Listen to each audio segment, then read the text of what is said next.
பாத்தீங்களா? கிறிஸ்டலோட ரேஸ் எல்லாம் மாறி மாறி வருது.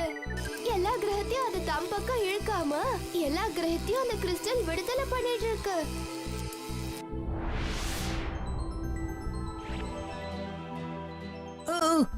என்ன இது? நான் இது சுத்தமா மறந்து போயிட்டேன். ஏன் யாருக்கும் டென்ஷன் கொடுக்கற? நான் உன் கூட சேர்ந்து ஒரு போட்டோ. நவி மும்பையில் நடைபெற்ற இறுதி ஆட்டத்தில் தென்னாப்பிரிக்கா அணியை வீழ்த்தி கோப்பையை கைப்பற்றியிருக்கிறது இந்திய மகளிர் அணி. மகளிர் ஒருநாள் உலக கோப்பையை முதன்முறையாக கைப்பற்றி இந்திய மகளிர் அணி சாதனை படைத்திருக்கிறது. மகளிர் ஒருநாள் உலக கோப்பை கிரிக்கெட்டில் இந்திய மகளிர் அணி சாம்பியன் பட்டத்தை வென்றிருக்கிறது.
கிரிக்கெட்டில் நம்ம பெண்கள் உலகக்கோப்பையை ஜெயிச்சு இதே காலகட்டத்தில் பூஜை ரூமுக்கு வெளியே நின்றுட்டு தீட்டுன்னு யோசிக்கிறோம்.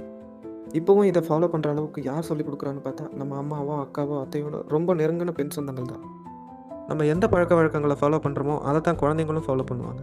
தீட்டு அன்டச்சபிலிட்டி மாதிரி ஒரு கொடூரமான செல்ஃப் டிஸ்கிரிமினேஷன். தீட்டு வெறும் மூட நம்பிக்கை தானே நம்ம குழந்தைங்களுக்கு எஜுகேட் பண்ணுவோம், அவேர்னஸ் க்ரியேட் பண்ணுவோம்.